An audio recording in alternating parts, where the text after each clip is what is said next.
Tips from the ER. Hospital gowns. I know they're not fashionable. I know it can get cold. Trust me, I've been in one. But there's a perfectly reasonable explanation as to why we need you in a hospital gown. 1. It's much easier to assess what's wrong with you if you're near naked. We're not just gonna guess what your bruised knee looks like underneath those jeans. Take your damn pants off! 2. It's much easier to get an IV, vitals, and put you on our monitors if we could see some skin. So untuck your fucking shirt and take it off. 3. If you need some scans, it's much easier if you were just a bare naked body. But we have standards in this society, so take your damn clothes off and put the hospital gown on. I'm not gonna stand here and throw dollar bills at you until you strip. If you don't want to take your clothes off, we can't make you. But we also don't need you to wear the gown over your clothes. It's not some prison uniform we use to identify you as a patient. It's literally to help us do our job. But if you absolutely refuse, fine! Fine! I guess we could work around the damn clothes, motherfuckers. Tips from the ER. Deadly gas. One of the most common and deadliest gases to poison your enemies with, motherfuckers. Carbon monoxide. What makes it so dangerous? It's colorless, odorless, causes you no particular pain while it kills you, and it can be found everywhere.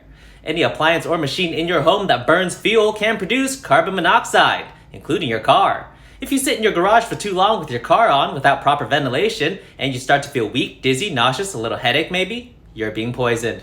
It's pretty bad during the winters and power outages when people try to find new ways to stay warm. They turn on everything in the house, close all the doors, trapping in all the warmth and gas, lay down for a nap, and never wake up. It used to be the suicide method of choice, but it's not too easy these days though, so don't even try it, motherfuckers!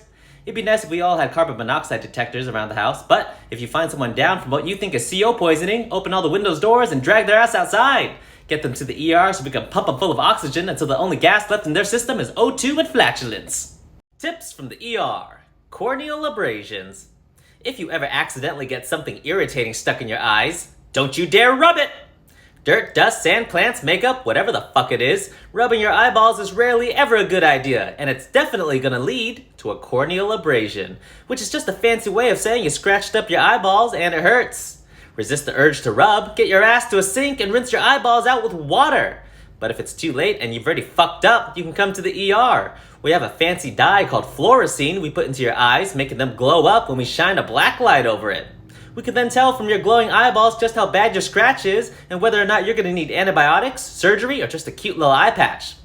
Corneal abrasions rarely ever lead to permanent damage or blindness, but why would you take that chance, motherfuckers? Don't rub your eyeballs. Tips from the ER. Waiting.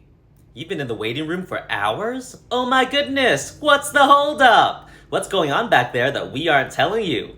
Is everyone just sitting around watching funny YouTube videos? Casually talking about our weekends while we ignore you? Or are the doctors and nurses having sex in the closets again?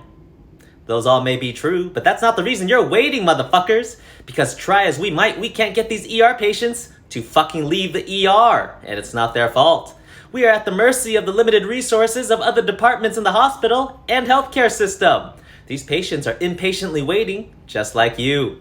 Waiting for a bed to be available upstairs, waiting for the OR to be ready, waiting for the specialist to come down to see them, or waiting for an ambulance to come transfer them to another hospital or take them home. It's a pretty shitty game we have to play, but that is the reality of our healthcare system. If I could put these people in my car and take them where they need to go, I would, but I can't. So here we are, waiting. Tips from the ER.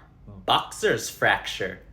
There is a bone in your hand that consistently gets broken whenever you punch something hard enough. That's this little bone right here, right below your pinky knuckle, aka your 5th fucking metatarsal. It's called a boxer's fracture, most likely because you were boxing.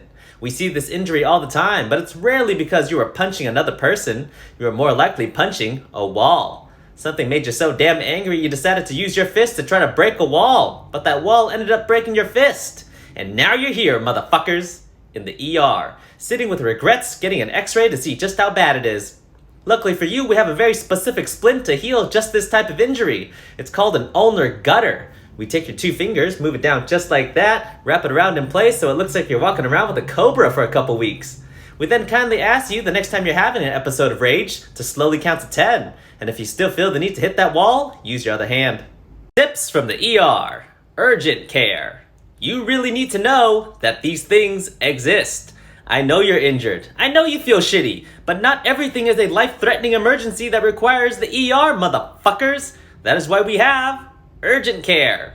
They can treat your minor injuries, cuts, bruises, sprains, stomach aches. They're located everywhere, and they're way cheaper than an ER visit. Yes, oh my god, so much cheaper. Save your money and go buy whatever Louis a fuck-ton bag item you want.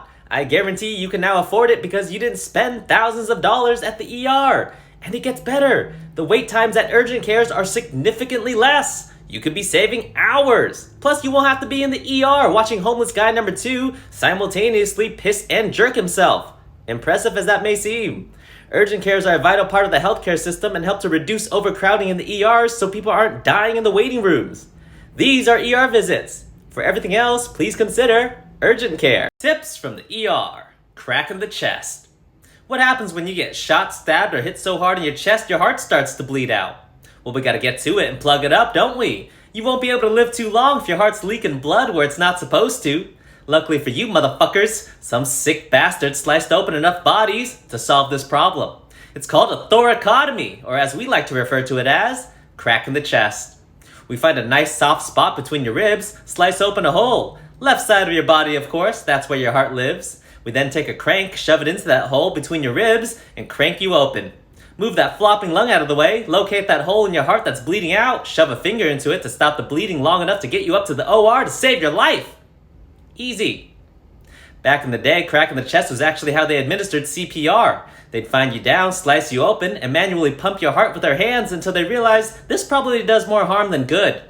Let's stick with chest compressions. Tips from the ER. Sprained ankles. What happened this time? Forgot your house had stairs? On your phone? Missed the curb? Running after your dog and tripped on grass? Couldn't handle your heels on girls' night out? Or some sports ball game you didn't quite warm up for? The reasons are endless, but the treatments are the same. Stay off of it. Your favorite question to ask us, how long will it take my sprained ankle to heal? Well, that depends, motherfucker. How long can you keep off of it? The longer you keep off your ankle, the faster it heals. If you come to the ER and we get you crutches, we're not trying to help you go to that concert or get boozy brunch with your girlfriends. Those crutches are to help you go to work, class, or get from couch to bathroom. What are you doing getting drunk off fruit margaritas at Applebee's on a Tuesday night? Go home. Your crutches hanging off the side of the table are going to trip a waiter. Stay home and rice. Rest, ice, compress, and elevate that ankle, motherfucker. Tips from the ER. Your baby's weight. Yes, ma'am, I know the fever's killing him, but we absolutely need your little Johnny to get on the scale. Not because we're trying to body shame him, although he does look like he could benefit from skipping a Happy Meal every once in a while. We need him to get on the scale because every pediatric patient's medication dosage is completely based on weight. Unlike adults where there is a small room for error, if we give a baby more medication than we're supposed to, they could easily die. Their bodies are so small, even a slight miscalculation can be fatal. If an adult is given too much medication, they at least have the awareness to speak up and say, "Hey, motherfucker, I think you fucked up. I feel funny." A baby isn't gonna say shit. They may cry, but then again, that's just a baby being a baby. It's when they go silent that our hearts drop. Giving too little medication isn't good either. If your little Johnny is in fact chowing down on Happy Meals every day, he may need more medication than the average kid to help with that fever. So don't be shy. Step on the scale. Tips from the ER. Shoulder dislocation. Shoulder dislocations are pretty common in the ER. You'll know you have one because you won't be able to move that arm and it's gonna hurt like a bitch. A shoulder dislocation is when the bone in the upper part of your arm slips out of the hole in your shoulder.